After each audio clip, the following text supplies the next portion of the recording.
Hey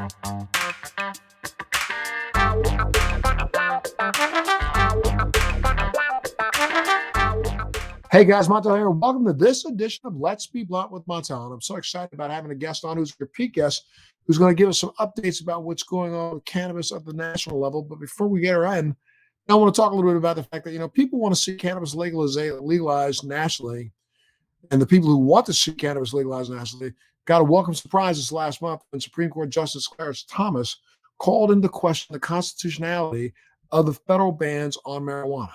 The opinion from one of the court's most conservative justices doesn't change federal law, but it came in a year when states seem to be racing each other to license and regulate some forms of legal cannabis. Since March 1st, 5 states have enacted or solidified legislation to legalize cannabis. And as of July 1st, recreational marijuana is now legal in 18 states of recreational adult use, and medical marijuana is legalized now in 36 states. And that's just part of the momentum suggesting that there could be a change to federal cannabis laws. Last year, Democrats in the House of Representatives passed a cannabis legalization bill, the first time federal lawmakers approved such a proposal, but it was blocked then by the GOP-controlled Senate. This year, Democrats control both chambers of the Congress. So let's see, maybe that'll make a difference. And that adds up to growing optimism about many from many cannabis enthusiasts and rights advocates that federal legalization might actually be on the horizon.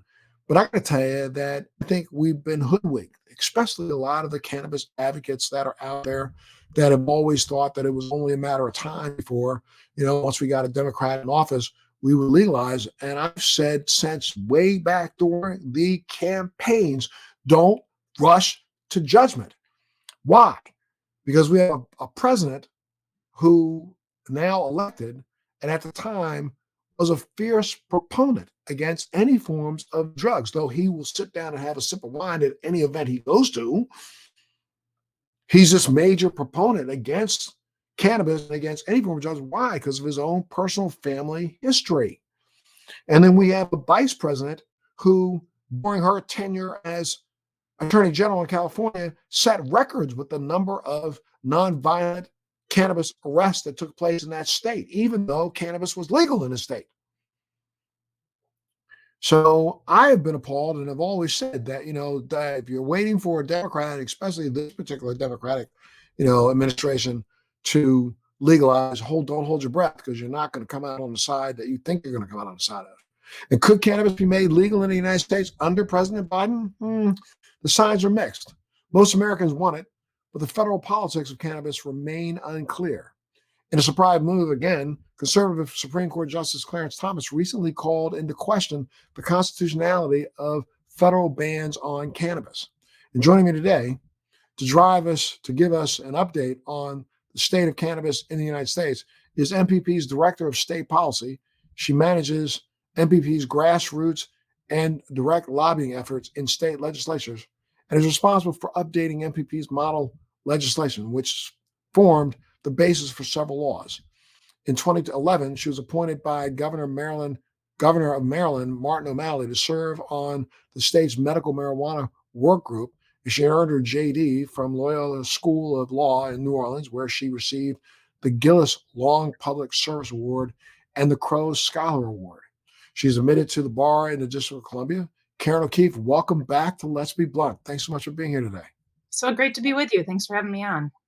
Absolutely. Can you give us a little update on what's happening in regard to legalization at the federal level? The federal level, unfortunately, as you alluded to, very little is happening. As you said, in late last year, for the first time ever, the House of Representatives passed the MORE Act. The Senate has not followed suit.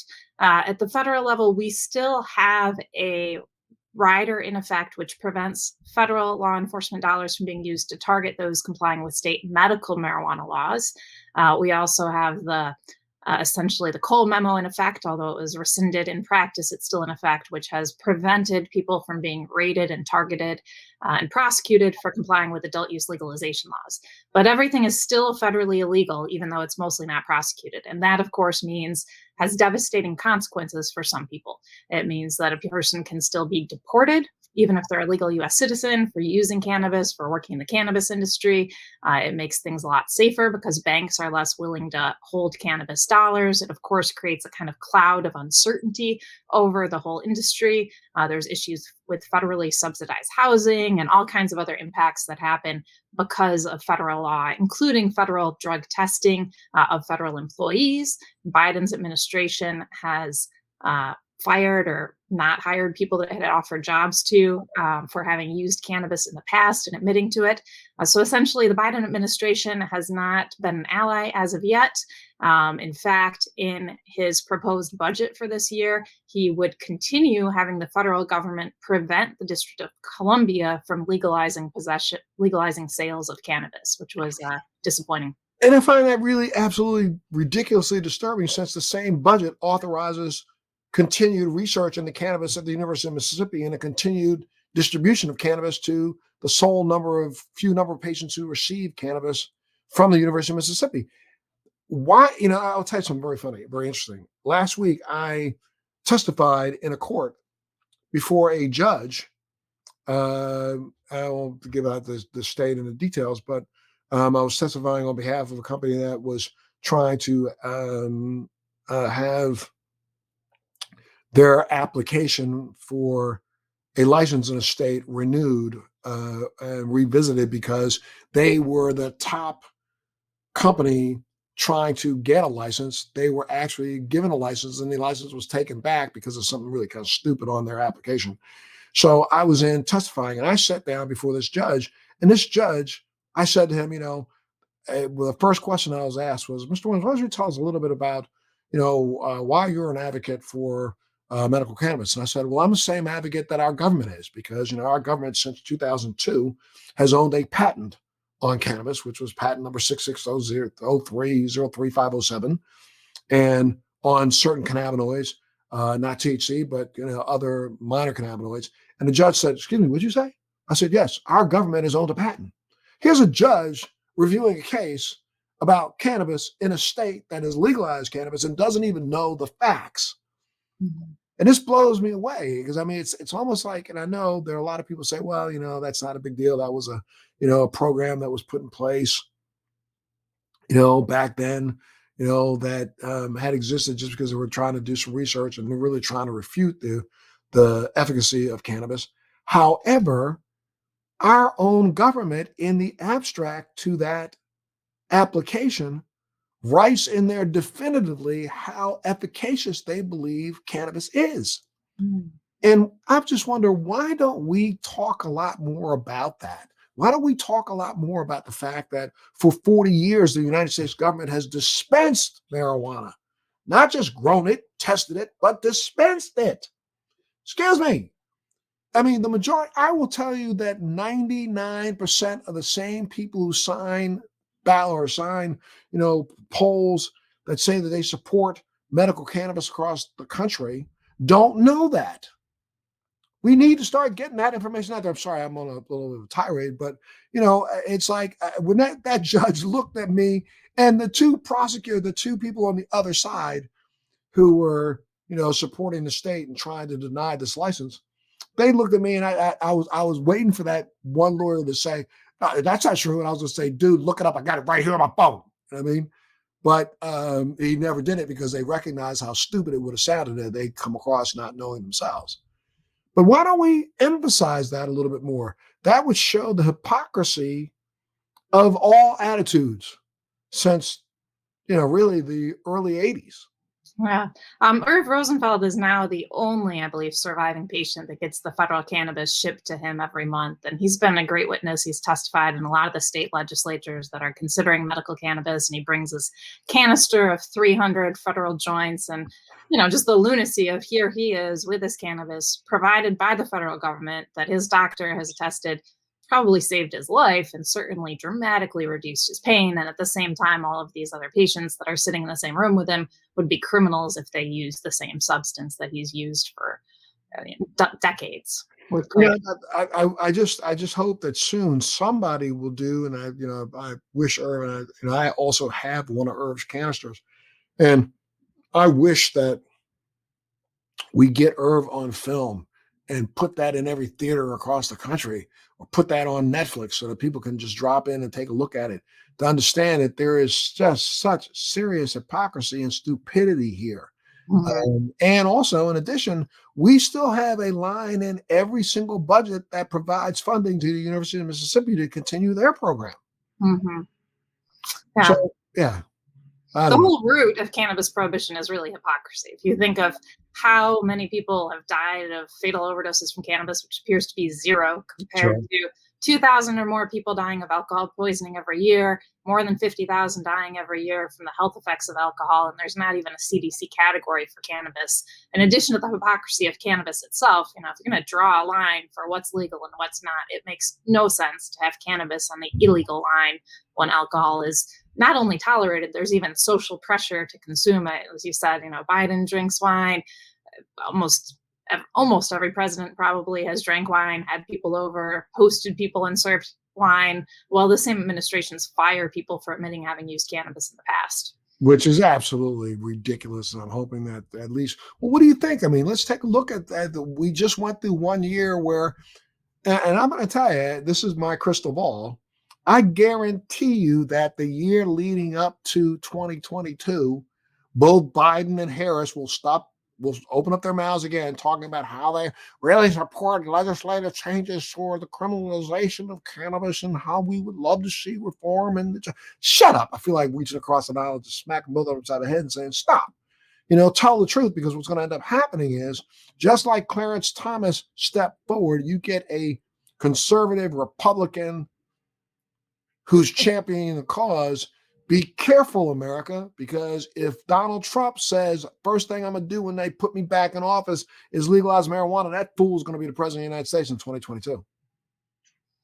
Yeah. Unfortunately, all Biden said is that he supports decriminalization. So essentially finding people and not doing anything about the illicit cannabis market so far. So far, he hasn't even said that he supports legalization, much less made it a priority.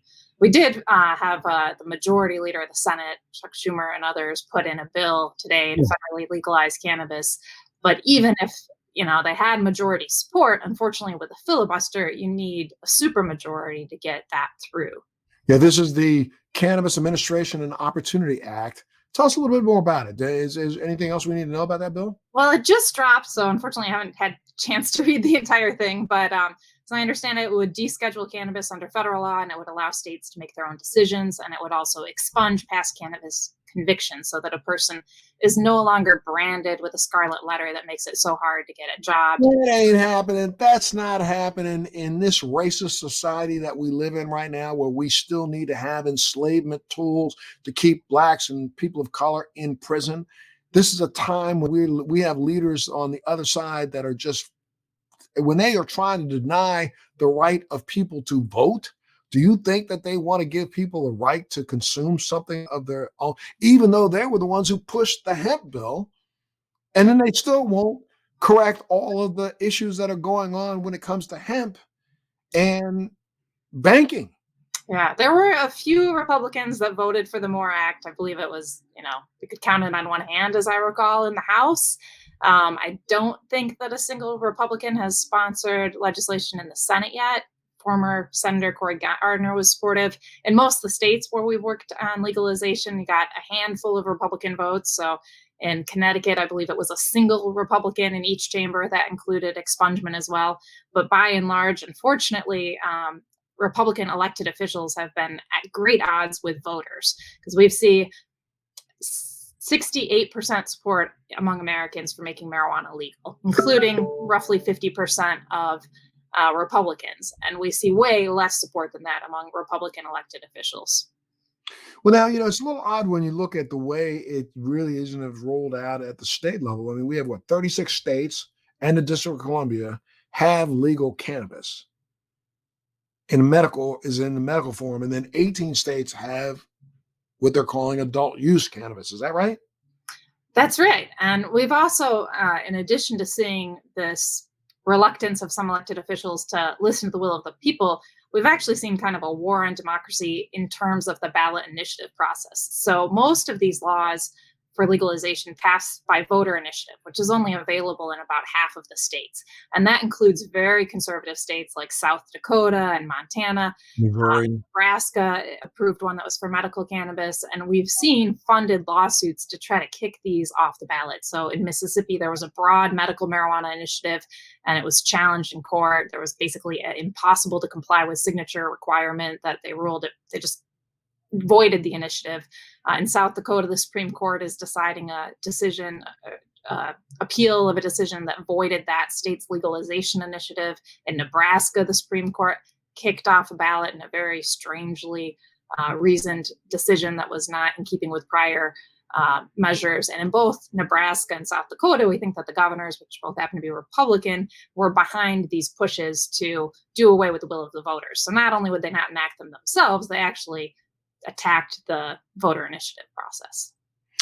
Which no, yeah, that's really absolutely crazy to me. I just don't understand how we sit back and allow this to happen. As you know, the constituents of this country who could literally, you know, it's our voice that's being voided here, and nobody's paying attention in some way. I say nobody, but you know, I mean, I know you guys are out there working your tails off and trying your best to, you know, keep this before, you know, the voters, but still, I feel like we take 4 steps forward and 6 steps backwards.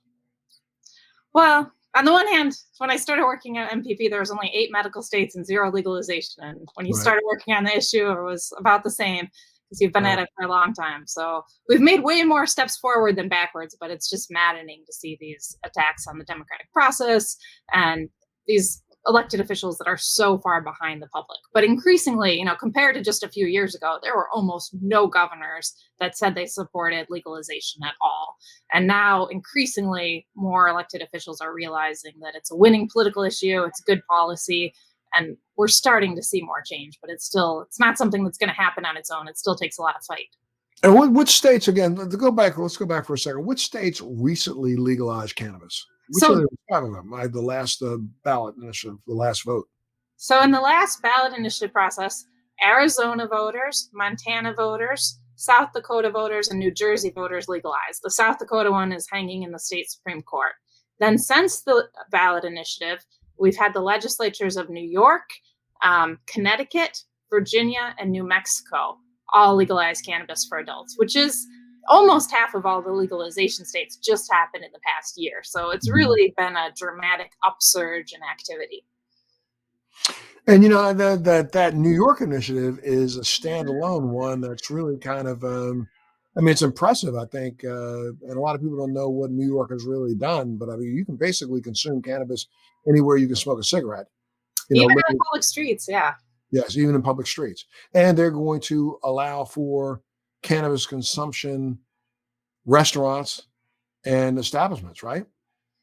I believe that's the plan, yeah. And a lot of these states, especially the state legislatures that passed in the last 6 months or so, included a lot of provisions to try to both repair the harm done by prohibition in terms of removing criminal convictions, expunging convictions, making sure that people can't be violated on parole and probation just for testing positive for cannabis. Most of them also included a substantial amount of the tax revenue reinvesting in those communities that have been the most hard hit by the war on marijuana, and including provisions to make sure to try to foster equity in the industry itself, to ensure that those individuals in those communities that have been disproportionately and racistly targeted by the war on drugs have funding, technical expertise, and often a head start or some kind of set aside in licenses to make sure they have opportunity to benefit from legalization. Well, which states do you think have some of the most promising initiatives that are coming? That have not yet passed? That have not yet passed, yes. So Rhode Island could pass later this year. They're coming up for a special session and could legalize cannabis this year. Maryland is pretty likely to pass next year, we think. Delaware's got a decent chance. Well, now Maryland will pass an adult use program. They already have a medical program, right? Exactly. These are all adult use states that we're looking at. For medical cannabis, as was mentioned, Mississippi's initiative was thrown out, but there's a decent chance that the legislature will replace it with something else, although it might be weaker than what voters had approved. Kansas is halfway there. Their legislature adjourned, and one chamber passed the bill, and the other will take it up next year. North Carolina is looking pretty promising, and South Carolina, where you've been a big help, has a good chance for next year for medical. Wow. And I mean, now what states do you think will be the last to come on board? For full legalization, maybe Utah. Mhm. And for medical cannabis, not sure. Texas has been frustrating. It has this low THC program, but it's only 1% THC. I'd have to look at the list again. Which is an arbitrary number that somebody just came up with, right? It started with 0.5, and so I guess they doubled it, but it's still pretty pathetic. Yeah, absolutely insane. And I guess, when you stop and you think about it, I know you said, I mean, who would have thought that, when we both started, lobbying and advocating 20 years ago, we would be where we are now. But who would have thought it would take 20 years to just get where we are now? Yeah, for medical, it's really outrageous. When we started, it was already more than 60% of the public thought medical marijuana should be legal. The federal government had the patent. They were giving marijuana to 4 patients at that time, I think. So the fact that it's been so painfully slow for medical cannabis, I think underscores that we cannot take it for granted that adult use or medical will just happen on their own. There are a lot of states that 2 or 3 years ago, they had legislative leaders and a governor that were supportive of legalization. And I think there was a sense of, oh, that'll just take care of itself. And it didn't. It's really a hard fought battle, even for medical cannabis in every state that we've worked on. And it's doable. We've got the facts on our side, but there's a lot of misinformation from opponents. And there's a lot of kind of reticence and misinformation about what's going on in states that have legalized either for medical cannabis or for adult use legalization that you really have to work through with legislators. And I mean, when we see then this last year, I guess 2020 now is going to bear out to be, a record-breaking year for deaths from opioid overdoses. Something that nobody's even talking about anymore. It's all of a sudden like we did this, big push against OxyContin, and everybody heard about it on the news, thought that it was solved, but it's not a solved problem. We do know for a fact that in states where there is medical or adult use cannabis, opioid use has gone down. Yeah, and we've seen of people enrolled in medical cannabis programs, I believe in Minnesota, of those patients that were enrolled that had been using opiates before, 63% reduced or totally eliminated their use of opiates. So for so many people that I've worked with, their choices are suffer unbearably, use opiates that are risking their lives and causing terrible side effects, or risk going to jail for medical cannabis. You were on a veterans press conference we did in South Carolina with a woman who was anonymous. She was terrified that people would take her children, her house, her job if she was public on using medical cannabis, but it was what gave her her life back. Yeah, which is insane. And but then again, we're sitting in a nation right now that knows that you could bring this scourge of the pandemic to an end if we would just take vaccines. We barely see that 98% of people who are dying from COVID right now are people who have not been vaccinated.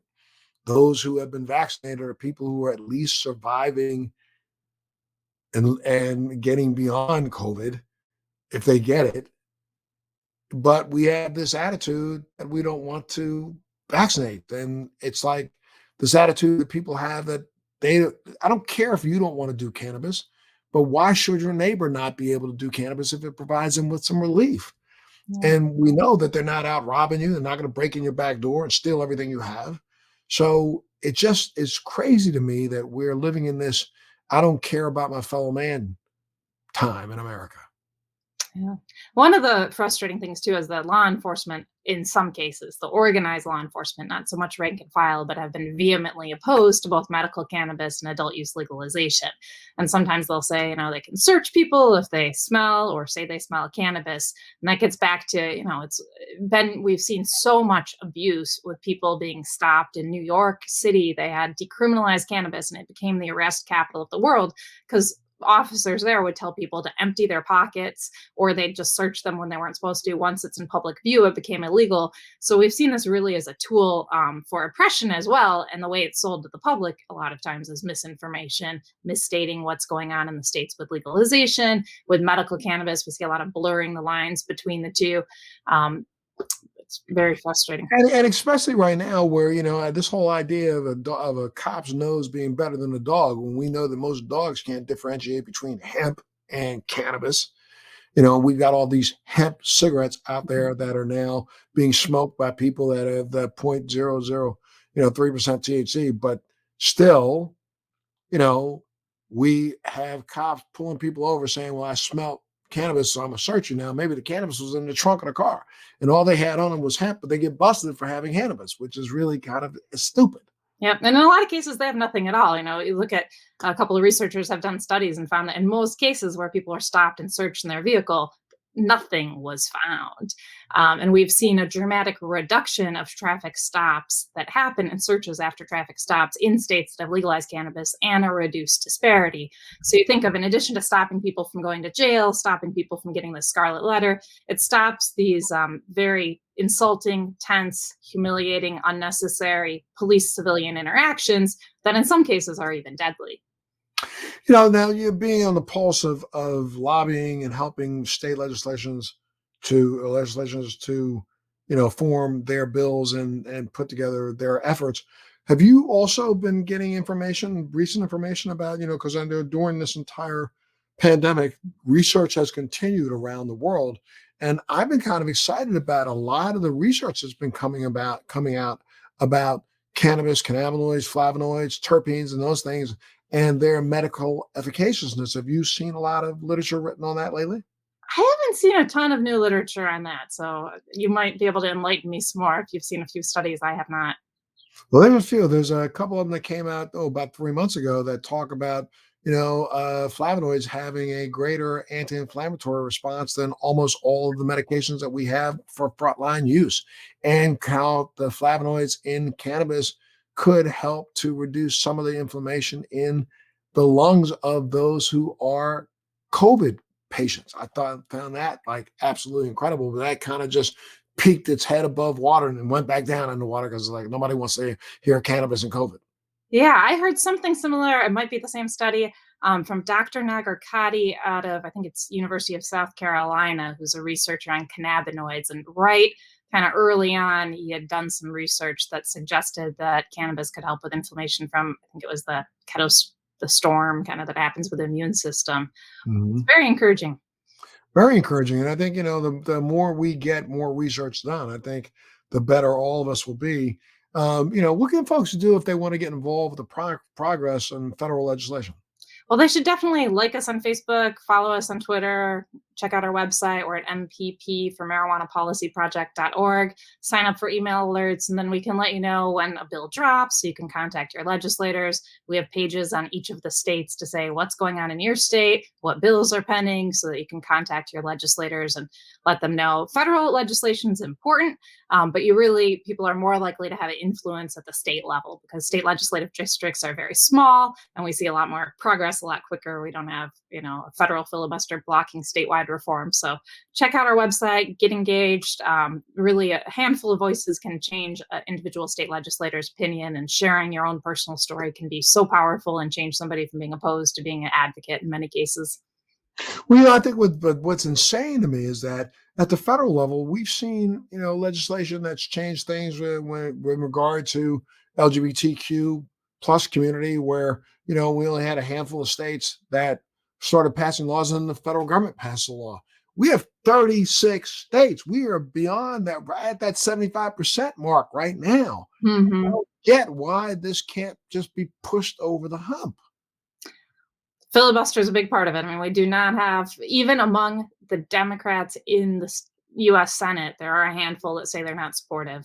And I don't know that there are any vocally supportive Republican senators at this time. If there are, there's just a few. So that's one of the biggest challenges. Obviously, Biden not making it a priority. There are certainly some things that he could do with his pen to lessen the impact of prohibition. And of course, the bully pulpit could be a big help as well. So, contacting U.S. senators as well is definitely worthwhile.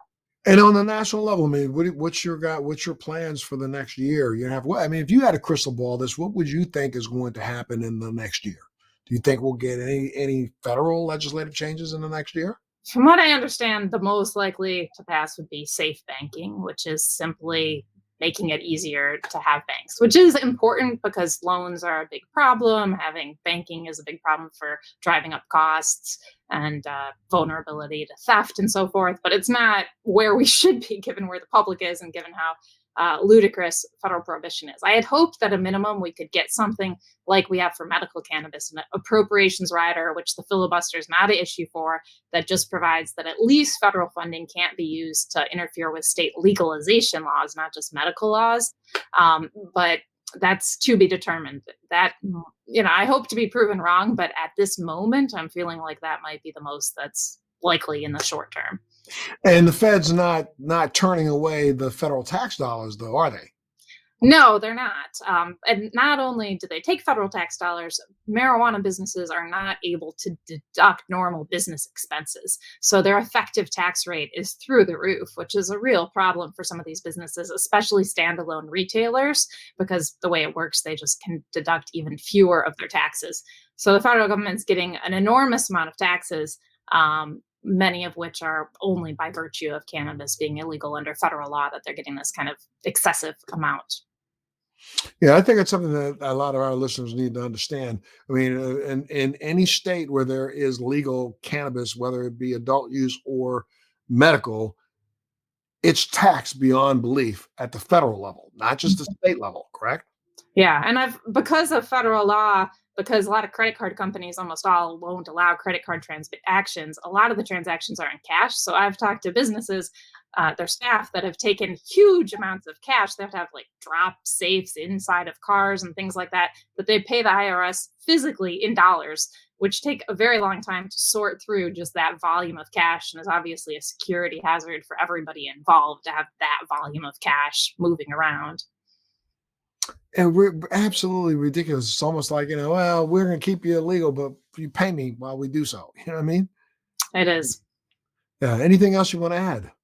Just people get engaged. Marijuana is not going to legalize itself, but we've made a ton of progress in the past year and intend to keep making more progress, even if it's slower and more frustrating than we would like.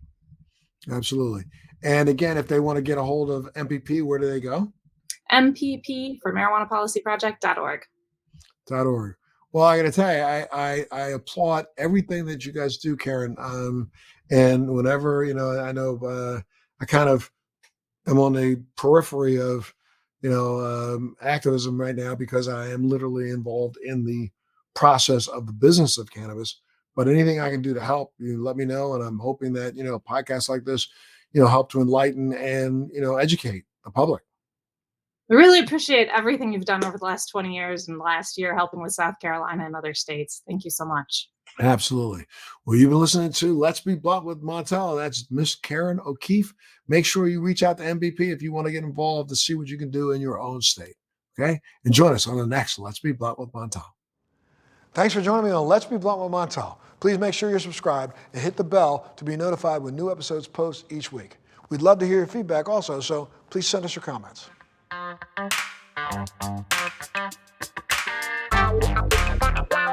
Thank you.